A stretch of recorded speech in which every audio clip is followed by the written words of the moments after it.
هو انت فعلا تعبانة من الصيام ولا تعبانة من الناس؟ في رمضان بهدوء هنتكلم النهاردة عن حدودك مع الناس اللي بيستنزفوك.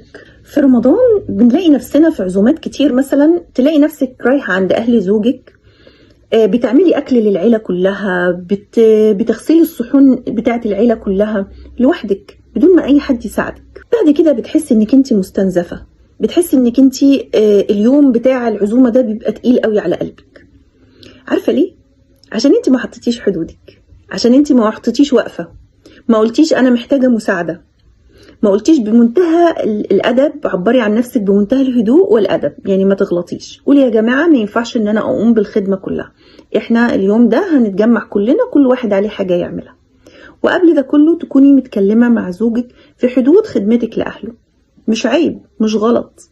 ولو حسيتي ان اللي قدامك يعني مش محترمين الحدود بتاعتك، اعملي وقفة، قولي انا تعبانة، انا مش هقدر.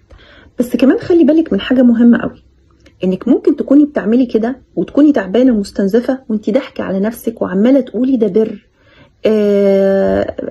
ايام مفترجة. خلي بالك انت هنا بتأذي نفسك، وربنا سبحانه وتعالى بريء من ظلمك لنفسك باسم البر او باسم الدين.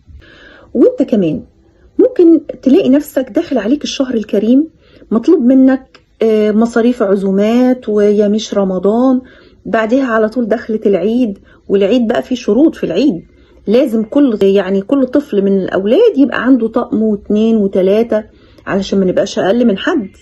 وتلاقي نفسك الأيام المباركة اتحولت من أيام بهجة لأيام استنزاف، وتلاقي نفسك مهموم وحزين وعليك ديون قد كده. هنا اعمل وقفة وقول وتكلم مع زوجتك، قول لها على حدود إمكانياتك المادية، قول لها أنا مش هستلف علشان خاطر الناس ونظرة الناس لينا. حط حدود. وأنا لما بتكلم عن الحدود بتكلم عن إن إحنا بنتكلم وبنتفاهم وبنفهم الطرف اللي قدامنا حدود إمكانياتنا. أنا مش هقدر أعمل أكتر من كده، ونختار دايما الأسلوب المناسب اللي نقدر نقنع به الطرف الآخر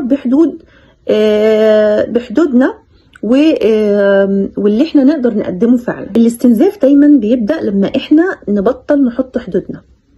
فرمضان بقى فرصة لينا اننا نعرف حدودنا ونحطها، نحمي نفسنا ونحافظ على هدوءنا. قوليلي واكتبيلي في التعليقات لو انت مستعدة تحمي نفسك من الاستنزاف السنة دي في رمضان.